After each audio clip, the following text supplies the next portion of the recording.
को लेकर हालात काबू में रहे। इतना ही नहीं, लेह में एहतियात के तौर पर कल रात से ही इंटरनेट सेवा बंद कर दी गई है। इसके अलावा लेह में आज आधे दिन बंद का ऐलान भी किया गया है। व्यापारियों ने आधे दिन का बंद बुलाया और दोपहर तक सभी व्यापारिक संस्थान बंद रहेंगे।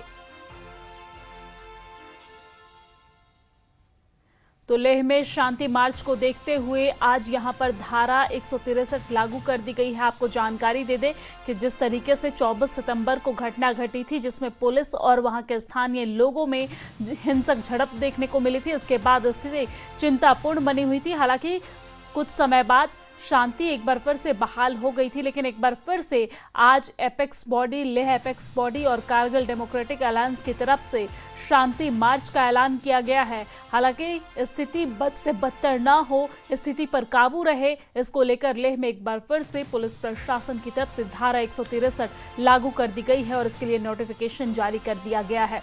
किसी तरीके से कोई भी खबर को गलत तरीके से पेश न किया जाए, सोशल मीडिया पर वायरल ना हो, इसी को ध्यान में रखते हुए, शांति व्यवस्था को ध्यान में रखते हुए इंटरनेट सेवा कल रात से ही यहां पर बंद कर दी गई है। हालांकि आपको जानकारी दे दें कि आज शाम 6 बजे से रात 9 बजे तक ब्लैकआउट का ऐलान किया गया है।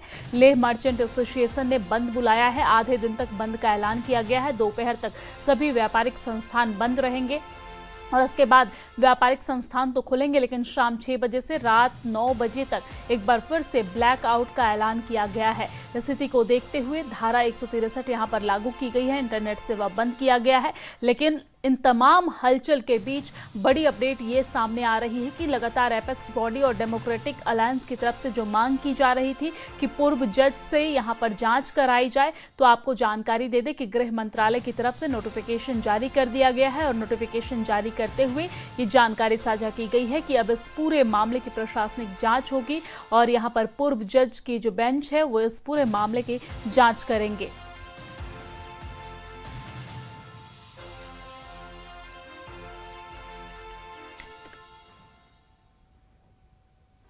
और इसी खबर पर ज्यादा जानकारी के साथ हमारे संवाददाता मोरूप स्टैंजिन हमारे साथ लाइव जुड़ गए हैं। मोरूप, क्या कुछ अपडेट है आपके पास? जी हाँ, मैं आपको बता दूं कि कल से फिर यहाँ पर काफी जो एक के बाद एक की जो हलचल होने लग गया, जिससे तरह से कल जो यूटी लद्दाख के चीफ सेक्रेटरी ने प्रेस कॉन्फ्रेंस करके बताया कि यहाँ जो जुडिशियल प्रोब की मांग था वो गवर्नमेंट ने ऑर्डर दे चुका है। जस्टिस BAS चोइन की अध्यक्षता में जो जुडिशियल इंक्वायरी होगा। साथ ही साथ आपको ये भी बता दूं कि हालांकि यूटी एडमिनिस्ट्रेशन की तरफ से एक मजिस्ट्रेट जज ऑलरेडी बैठा हुआ है, तो उसके बाद जो गवर्नमेंट एडमिनिस्ट्रेशन ये एक्सपेक्ट कर रहे थे कि इसके बाद जो एपेक्स और KDA का जो आज की बंद कॉल है, जो साइलेंट पीस प्रोटेस्ट मार्च हो, वो बंद हो, लेकिन वो उन्होंने जारी रखा। तो इसलिए कल देर रात को 163 BNS ले और करगिल डिस्ट्रिक्ट दोनों में लगा। आपको बता दूं ये सेक्शन ले और करगिल डिस्ट्रिक्ट दोनों में लगा। साथ ही साथ इंटरनेट की सेवा भी कल रात से ले और करगिल डिस्ट्रिक्ट दोनों में बंद है, आपको बता दूं। और आज के दिन जो एपेक्स बॉडी ले करेंगे पीस वॉक, जो 11 बजे से लेके 1 बजे तक, उसी तरह Kargil democratic alliance Kargil district में किया जाएगा, जहां खबर आया कि 10 बजे से लेके 12 बजे तक करेंगे। और साथ ही साथ जो शाम को 6 बजे से लेके 9 बजे तक घरों का लाइट ब्लैकआउट रहेगा, ये इन्होंने अनाउंस किया। और इसके जो बंद को देखते हुए मर्चेंट एसोसिएशन ने भी आज 9 बजे से लेके 1 बजे तक दुकानें और सभी जो रेस्टोरेंट वगैरह सब बंद करने का जो दिया है। तो देखना होगा कि एक तरफ से जो लोगों को गैदर होने के लिए अपील किया, दूसरी तरफ जो एडमिनिस्ट्रेशन ने 163 BNS लगा, जहाँ 4 से ज्यादा नहीं खड़ा सकते। तो देखने वाली बात होगा कि ये किस तरह से चलेगा। आशा जी बिल्कुल मोरूप, यहाँ पर देखने वाली बात होगी कि यहाँ पर किस तरीके से आज का ब्लैकआउट चलने वाला है। साथ ही साथ व्यापारियों की तरफ से जो आधे दिन का बंद बुलाया गया है, इसको लेकर किस तरह की तस्वीरें देखने को मिलती है, ये देखने वाली बात होगी। हालांकि आप हमारे साथ जुड़े रहिएगा, लौटूंगी आपके पास। लेकिन इसी बीच एक और बड़ी खबर सामने आ रही है। हम अपने दर्शकों को बता दें कि लेह हिंसा से जुड़ी हुई एक और बड़ी खबर सामने आ रही है। आपको बता दें कि लेह हिंसा की अब न्यायिक जांच होगी। गृह मंत्रालय ने न्यायिक आयोग के गठन का फैसला लिया है। नोटिफिकेशन जारी करते हुए हुए ये जानकारी साझा की गई है। सुप्रीम कोर्ट के पूर्व जज BS चौहान के नेतृत्व में 3 सदस्यीय टीम का गठन किया गया है, जो 24 सितंबर को हुई हिंसा के हर एंगल की जांच करेगी। लेह हिंसा में 4 लोगों की मौत हुई थी, जबकि 90 से ज्यादा लोग घायल हुए थे। तो लगातार मांग की जा रही थी KDA की तरफ से और लेह एपेक्स बॉडी की तरफ से कि इस पूरे मामले की जांच हो, न्यायिक जांच की मांग की जा रही थी। प्रशासनिक जांच, हालांकि पहले ही प्रशासन के द्वारा इसको लेकर आदेश जारी कर दिया गया था, लेकिन इनका कहना था कि इस पूरे मामले में न्यायिक जांच हो और पूर्व जज से इस पूरे मामले की जांच करवाई जाए। तो गृह मंत्रालय ने इनके मांगों को मान ली है और इस पूरे मामले की जांच पूर्व जज BS चौहान के नेतृत्व में 3 सदस्यीय टीम का गठन किया गया है। हालांकि इनकी और भी कई अन्य मांगे हैं और अपने मांगों को लेकर ये लगातार प्रदर्शन की बात कह रहे हैं और आज शांति मार्च भी इस पूरे मामले पर निकाला जाएगा। हमारे साथ मोरूप लगातार जुड़े हुए हैं। मोरूप, एक बार फिर से आपके पास आते हुए, जिस तरीके से लेह एपेक्स बॉडी की तरफ से और KDA की तरफ से मांग की जा रही थी, कई सारी मांगे थी उसमें, जिसमें कई सारे जो बंदी थे जिन्हें हिंसा के दौरान जेल में बंद किया गया था, उन्हें छोड़ने की मांग हो, या फिर पूर्व जज से जांच की मांग हो, या फिर सोनम वांगचुक की बिना शर्त जो रिहाई है उसकी मांग हो। कई सारे मांगे मान ली गई है। जिस तरीके से हम देख रहे हैं कि पूर्व जज से जांच के आदेश दे दिए गए हैं, कई सारे जो बंदी थे उन्हें छोड़ा भी गया है, लेकिन सोनम वांगचुक का मामला अभी भी जांच चल रही है उस पूरे मामले पे। क्या लगता है कि KDA और लेह एपेक्स बॉडी, जिस तरीके से केंद्र की तरफ से आदेश जारी किए गए हैं जांच के, अब इसके बाद शांत हो जाएंगे, उनकी मांगे खत्म हो जाएगी, या फिर यूं ही प्रदर्शन जारी रहेगा?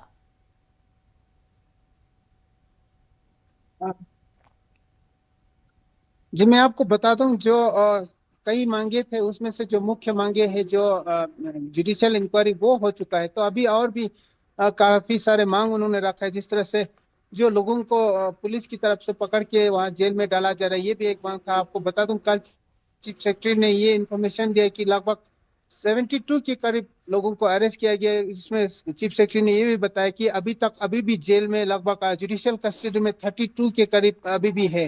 तो जो एपेक्स और KDA का ये मानना है कि जो गोबास यानी विलेज हेड को भी वहां पर पुलिस ले जाके पूरा वहां पर पूछताछ कर रहा है, सुबह से शाम तक लेके पुलिस स्टेशन में बैठाया जा रहा है, उस पर भी आपत्ति है। साथ ही साथ जो सोनम वांगचुक की रिहाई की बात है, वो तो अभी आपको, हम सबको पता है, सुप्रीम कोर्ट में है। हमें पता चलेगा कि ये इस पे किस तरह से सुप्रीम कोर्ट कार्रवाई करेगा।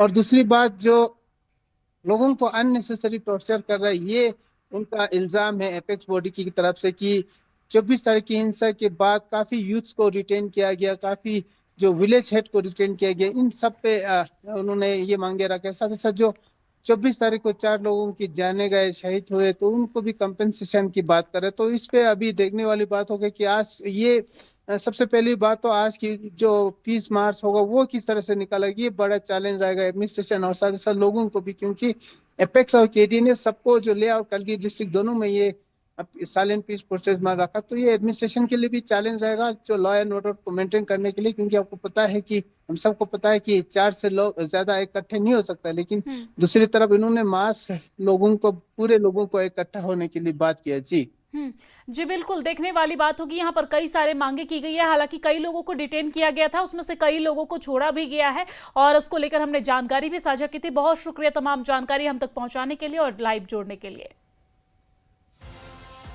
तो लेह हिंसा के न्यायिक जांच के आदेश गृह मंत्रालय की तरफ से जारी कर दिए गए हैं, जिसमें 3 सदस्यीय टीम इस पूरे मामले की जांच करेगी। SC के पूर्व जज BS चौहान के नेतृत्व में ये जांच होगी, जिसकी मांग KDA और लेह एपेक्स बॉडी की तरफ से की जा रही थी। हालांकि इसके अलावा भी कई सारी मांगे हैं यहाँ पर, जो लगातार KDA और लेह एपेक्स बॉडी की तरफ से की जा रही है और इसी को लेकर आज शांति मार्च भी निकाला जाएगा। साथ ही साथ ब्लैकआउट का भी ऐलान किया गया है, लेकिन स्थिति को काबू में बनाए रखने के लिए धारा 163 लागू कर दी गई है और साथ ही साथ इंटरनेट सेवा भी कल रात से ही बंद है। और चलिए अब आगे बढ़ते हैं। उपचुनाव को लेकर बीजेपी उम्मीदवार नामांकन करेंगे। जी हां, नगरोटा से दिव्यानी राणा दाखिल करेंगी अपना नामांकन और बडगाम सीट से आगा सैयद मोहसिन पर्चा भरेंगे। नामांकन के बाद जनसभा को भी संबोधित करेंगे दिव्यानी राणा। आपको जानकारी दे दें कि 11 नवंबर को 2 सीटों पर उपचुनाव होने हैं, जिसके नतीजे 14 नवंबर को आएंगे और इसी को लेकर भारतीय जनता पार्टी के उम्मीदवार देवयानी राणा और साथ ही साथ नगरोटा सीट से देवयानी राणा है और बडगाम सीट से यहाँ पर मोहसिन है, जो आज नामांकन भरेंगे, पर्चा भरेंगे और इसको लेकर तैयारियां पूरी हो गई है। बडगाम से आगा सैयद मोहसिन और नगरोटा से देवयानी राणा आज अब अपना नामांकन दाखिल करेंगे और इस दौरान भारतीय जनता पार्टी के तमाम नेता और कार्यकर्ता मौजूद रहेंगे। शक्ति प्रदर्शन भी किया जाएगा और इसके बाद नामांकन भरने के बाद देवयानी राणा जनसभा को भी संबोधित करेंगी। आपको जानकारी दे दें कि 11 नवंबर को दोनों सीटों पर उपचुनाव होने हैं और 14 नवंबर को नतीजे आएंगे। तो उपचुनाव को लेकर बीजेपी उम्मीदवार आज अपना नामांकन दाखिल करेंगे। जी हां, देवयानी राणा और मोहसिन आज नामांकन दाखिल करेंगे और इसके बाद नामांकन दाखिल करने के बाद देवयानी राणा जनसभा को भी संबोधित करेंगी। 11 नवंबर को दोनों सीटों पर उपचुनाव होने हैं और इसको लेकर नामांकन दाखिल करेंगे। और इसी खबर पर ज्यादा जानकारी के साथ हमारे संवाददाता समीर भट्ट हमारे साथ जुड़ गए हैं। समीर, क्या कुछ अपडेट है आपके पास? विस्तार से जानकारी क्या कुछ है नामांकन को लेकर और जनसभा को लेकर?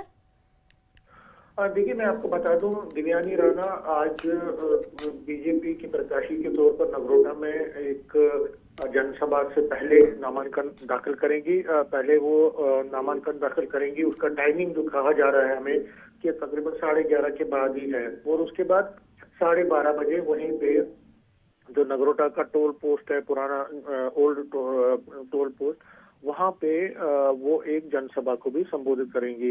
जाहिर तौर पर कि जम्मू कश्मीर बीजेपी के कई नेता, जो बड़े नेता हैं, जिसमें जम्मू कश्मीर बीजेपी अध्यक्ष सत शर्मा वो भी, और हो सकता है कि leader of opposition Sunil Sharma, इसके साथ साथ जितने भी लेजिस्लेटर हैं, जो फॉरेन मिनिस्टर्स हैं, वो भी इसमें शामिल होंगे और जो दूर दराज के इलाकों से, नगरोटा से और बाकी जगहों से भी लोगों के आने की संभावना इसमें जाहिर की जा रही है, क्योंकि बीजेपी इसको एक बड़ा शो बनाना चाहती है। बीजेपी क्योंकि एक मैंने जिस तरह से हम कई दिनों से कह रहे हैं कि बीजेपी जम्मू में खासा मजबूत है, लेकिन आज के शो के जरिए वो एक संदेश भी देना चाहती है और खासकर देवयानी राणा भी एक संदेश देना चाहती है कि उनका जो यहाँ पे पकड़ है और जो इस वक्त नगरोटा में वो डेली नहीं हुई है। उनके जो पिता थे देवेंद्र सिंह राणा, उनकी मौत के बाद भी उनको वो एक एहसास दिलाना चाहती है कि उन्होंने जो मेहनत की है पिछले कई महीनों से लगातार, वो इस कॉन्स्टिट्यूंसी के जगह जगह पे गई है, हर एक घर में गई है, तो वो इसको एक आज एक शो ऑफ स्ट्रेंथ जिसको हम कहेंगे वो दर्शाना चाहती है। और उनके साथ कई और नेता भी, जिस तरह मैंने कहा, वो भी उस रैली को संबोधित करेंगे। तो एक बड़ा शो हो सकता करने की कोशिश की जाएगी। और नगरोटा की अगर हम बात करें तो नगरोटा में जो चुनाव हो रहे हैं, कई मुद्दे हैं, कई इश्यूज पर बात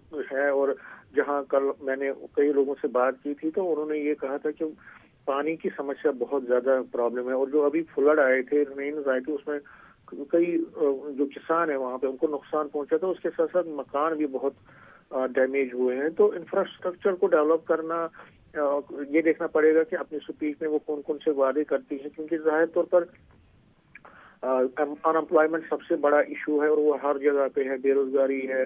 अब ये दिव्यांगी यूथ है, युवा है और उनका एक्सपोजर बहुत है क्योंकि वो फॉरेन में भी पढ़ी हैं, उनको सारी परिस्थितियों का पता होता है। और उन्होंने पहले ही हमसे जब बात की थी तो उन्होंने ये भरोसा दिया कि वो नगरोटा को एक अच्छा मॉडल एरिया बनाने की कोशिश करें, modern area with all facilities. तो अब देखना पड़ेगा कि अपनी स्पीच के दौरान वो किन किन मुद्दों को छूती है, क्या क्या प्रॉमिसेस करती है, क्या क्या वादे करती है। क्योंकि देखिए, युवा है, राजनीति में नहीं आई है और आगे चल के उनको और बहुत बड़ी राजनीति करनी है, उनका एक लंबा रहेगा। तो उनकी भी कोशिश होगी कि वो वही वादे करे लोगों के साथ जो फिर वो कल निभा सकती है। और इसलिए वादे क्या क्या करती है, क्या क्या बातें करती है, उस पर तो नजर रहेगी। लेकिन फिलहाल एक नामांकन तकरीबन 11 से 11:30 के बीच में और उसके बाद एक रैली को वहां पे नगरोटा में संबोधित कर रही है, जिसके लिए तैयारियां की जा रही हैं। जी वो बनी हुई है कि दिव्यानी राणा जब आज जनसभा को संबोधित करेंगी तो क्या कुछ वादा करती हैं, क्योंकि वो युवा हैं और महिला हैं, तो देखने वाली बात होगी कि यहाँ पर उनके वादे में क्या कुछ रहता है, क्या खास रहता है, क्योंकि खुद वो महिला हैं तो महिलाओं के लिए क्या खास रहने वाला है, युवाओं के लिए क्या खास रहने वाला है। आप हमारे साथ बने रहिए समीर, लौटूंगी आपके पास, लेकिन इसी बीच एक और बड़ी खबर सामने आ रही है। हम अपने दर्शकों को बड़ी खबर दे दें। बडगाम से ये बड़ी खबर सामने आ रही है, जहां पर बडगाम उपचुनाव का दंगल है और बडगाम के लिए आज एनसी उतारेगी उम्मीदवार सीएम उमर अब्दुल्ला। दोपहर 3 बजे प्रेस कॉन्फ्रेंस करेंगे और आगा सैयद महमूद को टिकट मिल सकता है, ये उम्मीद जताई जा रही है। सूत्रों के हवाले से ये बड़ी खबर सामने आ रही है कि आगा सैयद महमूद को टिकट यहां से मिल सकता है। वहीं अगर नगरोटा सीट की बात करें तो नगरोटा सीट पर कांग्रेस को समर्थन नेशनल कॉन्फ्रेंस करेगी। तो ये बड़ी जानकारी सामने आ रही है, जहां पर बडगाम के लिए और नगरोटा के लिए आज नेशनल कॉन्फ्रेंस की तरफ से उम्मीदवार की घोषणा की जाएगी। जहां भारतीय जनता पार्टी के जो उम्मीदवार हैं वो आज नामांकन करेंगे, जनसभा को संबोधित करेंगे, तो वहीं नेशनल कॉन्फ्रेंस की तरफ से दोपहर 3 बजे प्रेस कॉन्फ्रेंस करते हुए दोनों उपचुनाव के लिए दोनों सीट से उम्मीदवार की घोषणा की जाएगी। हमारे साथ लगातार समीर बने हुए हैं। समीर, एक बार फिर से आपके पास आते हुए, आज नेशनल कॉन्फ्रेंस 3 बजे प्रेस कॉन्फ्रेंस करने वाली है और इससे दोनों सीटों से उम्मीदवार की घोषणा हो सकती है। क्या कुछ कयास लगाए जा रहे हैं, क्या कुछ हलचल वहां पर देखने को मिल रहा है प्रेस कॉन्फ्रेंस को लेकर और उम्मीदवार की घोषणा को लेकर? देखिए, बिल्कुल आपने सही कहा कि आगा सईद महमूद तो रेस में हैं, लेकिन आखिरी वक्त पर हम कुछ नहीं कह सकते। आखिरी वक्त पर देखना पड़ेगा, क्योंकि 3 बजे की जो प्रेस कॉन्फ्रेंस उमर अब्दुल्ला करने जा रहे हैं उसमें वो बडगाम की सीट का अनाउंसमेंट करेंगे। और नगरोटा की सीट की अगर बात करें तो नगरोटा सीट पर भी वो अपनी अनाउंसमेंट करेंगे कि कांग्रेस को वो समर्थन देंगे। कांग्रेस के बलवान सिंह रेस में फ्रंट रनर है, वो कांग्रेस अपनी तरफ से तो प्रेस कॉन्फ्रेंस या प्रेस रिलीज निकालेगी, लेकिन बडगाम की सीट पर आज 3 बजे जो कॉन्फ्रेंस करने वाले उमर अब्दुल्ला, उसमें कई नाम तो हैं। देखिए, जो सईद महमूद को आप बात कर रहे हैं, ठीक है, वो बहुत स्ट्रॉन्ग कंटेंडर है। जी बिल्कुल, यहाँ पर कई सारे कयास लगाए जा रहे हैं, लेकिन बड़ी जानकारी ये है कि नेशनल कॉन्फ्रेंस आज प्रेस कॉन्फ्रेंस 3 बजे करने वाली है और इस दौरान उम्मीदवार की घोषणा की जाएगी। बहुत शुक्रिया तमाम जानकारी साझा करने के